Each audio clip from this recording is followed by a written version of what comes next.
Alright,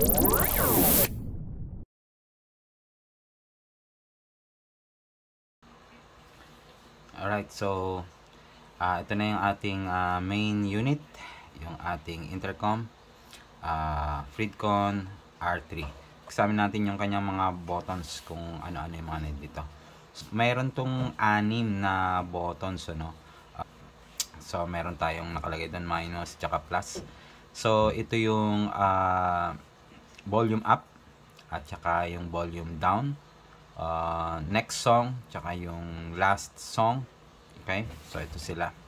So and then ito yung power button nya, no, at tsaka yung Bluetooth button, ito. Okay, so ipe-press lang to, no, para mag-on off yung ating unit. Mamaya gagawin natin yan, ano. Another button is this one, yung gray na triangle na ito, for Wi-Fi button to. And then this one, ito kala mo kung ano lang button din to, no, napipindot to. Okay, ayan, no, for video recording, no, o kaya pag take ng photos, ito yon. Okay. And then we have the multifunction button. Ito, itong bilog na to. Okay. Yung parang ring na to, na parang ano, is LED indicator. Okay. So, ayan. Next, ito yung kanyang lens. Adjustable yung lens nito, no? Naiikot yan. So, parang may notch dito. So, para ma-focus siguro or mabago yung angle ba. Okay. And then, at the bottom, okay, sa ilalim, no? So dito dito ilalagay yung ano, sa microphone, no? Para siyang micro USB, no? So eto, diyan ilalagay yan. So make sure na tama yung orientation, ano? Bago niyo isaksak, ano, tingnan niyo muna yung tamang orientation kasi baka mamaya masira yung ano doon, yung pin, no? So dapat ay paganyan. Okay. Wag pa ganun, no? Okay. So, ganyan dapat. Right. So, next to that is the USB charging port. Okay. Paano nyo i-charge, no? Alright. And then, next to that ay yung kanyang memory card slot at saka yung reset button. So, wala pa tong ano, no? Walang kasamang memory card kapag inyo tong binili.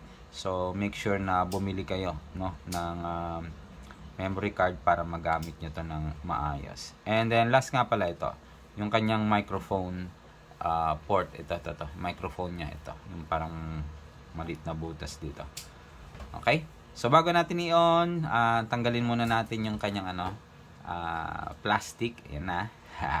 So makita nyo, bagong bago, no.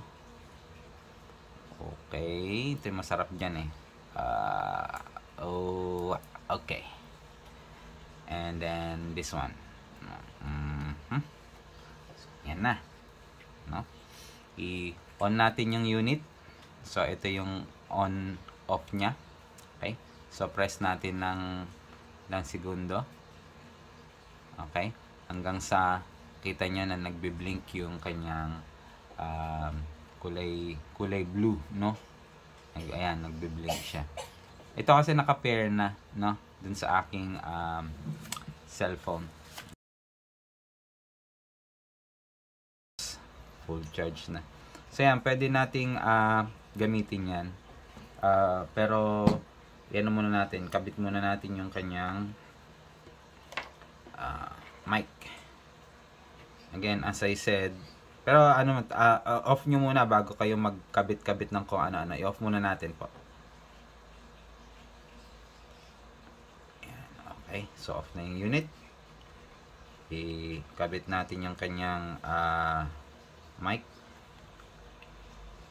Wait lang, medyo mahigpit to Yan, okay. So make sure na tama yung orientation at i-press nyo ng maayos, no? Okay. Yan, dapat sarang-sara yan.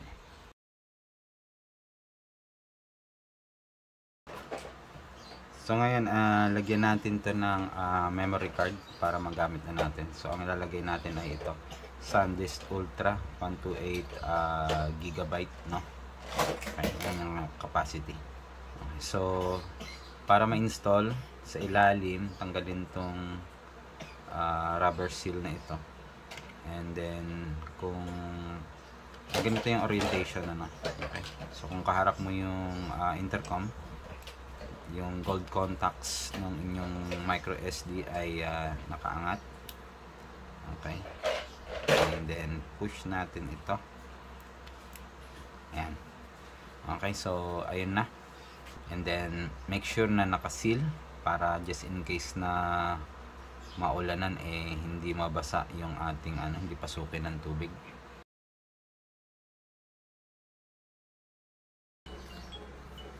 Okay, so ngayon try nating i-connect ang ating cellphone, no, sa ating intercom. Una, i-on muna natin. Yan. So naka-on na yan pagka ganyan. Okay. And then i-ano natin, i-press natin itong multifunction key, no? For several seconds hanggang lumabas na yung maging ayan, flashing red and blue. So meaning nasa pairing mode na yung ating device, no, yung ating intercom. And then dito i-on natin yung Bluetooth, no, and then hanapin yung Freedcon, no, yung R3. Okay, ito siya. Okay, so i-pair natin, click and then pair. Okay, so once na connected na, ayan na, so connected for calls and audio, 100% battery remaining. So okay na, ganun lang ka simple guys, no, yung ating pag-connect sa Freedcon R3. So ito, pwede mo na itong gamitin for intercom. And then for video recording, kinakailangan nating mag-download nung apps, no? So this is how to download and use the video recorder nitong ating intercom. So una, punta sa Play Store and then hanapin yung Roadcam. Okay, Banbauhu. So ito yon, no? Pick nyo yan and then install. Okay, so antayin lang natin tong ma-install. Ayan, so open. Okay, agree to the terms of service and privacy. Ayan. And then choose while using the app. Ayan.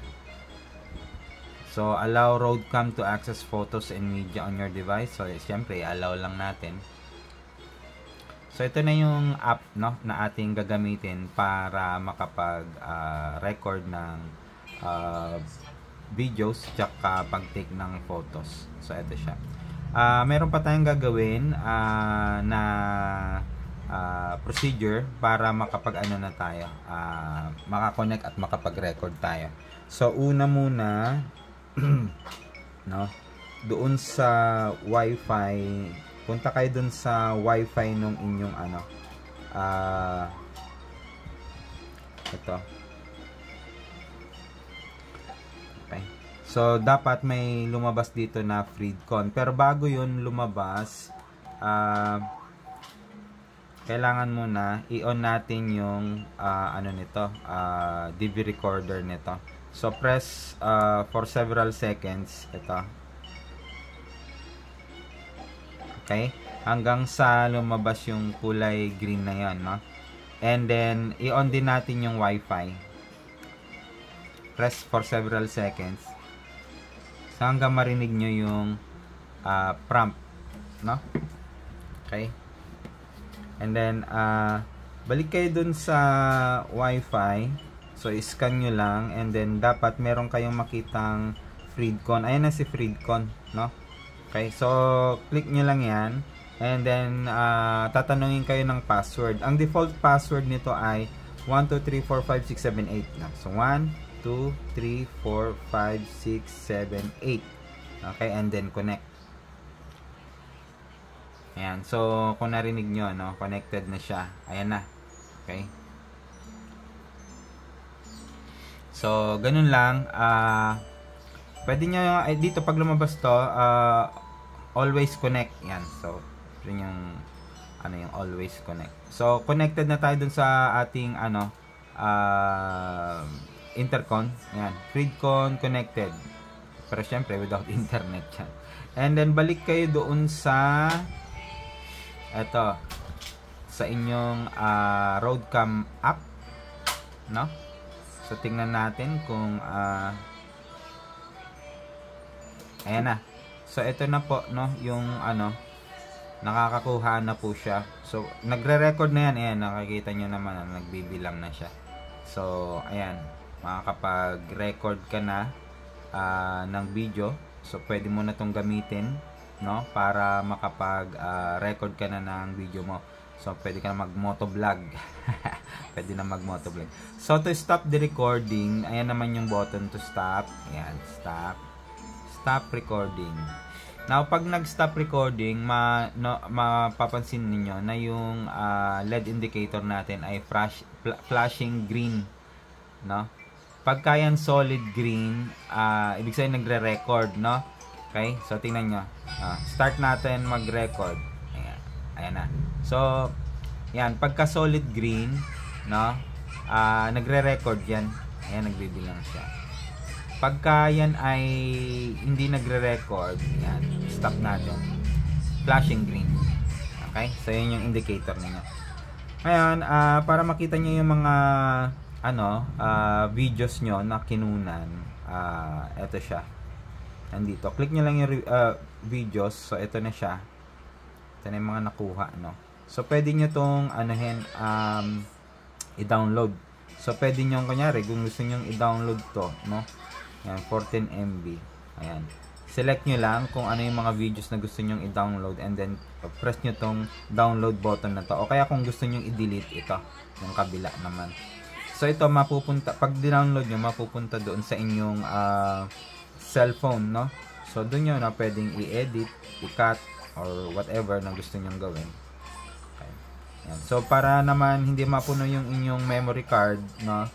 Pwede kayo mag-delete, no? So, pag na-download nyo na yung videos na kailangan nyo, delete nyo na yung mga videos na, hindi nyo na kailangan. Okay? So, kung gusto nyo kumuha ng picture, press nyo lang to. Ayan. So, magkakaroon na kayo ng photos naman doon sa, sa folder. Folder lang yung dalawa na yan. Ayan. Ito yung kinuha natin photo. Ayan. Pwede yan. Alright? So, ganun lang ka-simple mga guys, yung paggamit ng video recorder at saka nung pag-take ng photos. Okay. Yan, pagbalik nyo doon, magre-record ulit yan. Okay.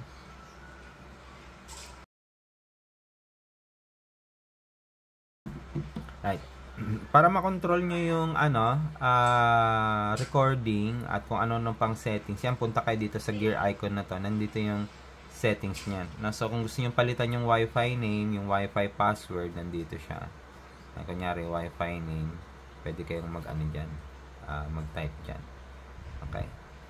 So, kung gusto nyo i-preview yung preview automatic recording, naka-on yan by default, pwede nyo yung i-off. Nagre-record din siya ng audio, automatic yan, pero kung gusto nyo video lang, pwede nyo i-off yan. And then yung timestamp nandiyan din, pero kung ayaw nyo, pwede nyo i-off. Then cyclic recording, ang default ay 1 minute, pero pwede nyo yang baguhin, no?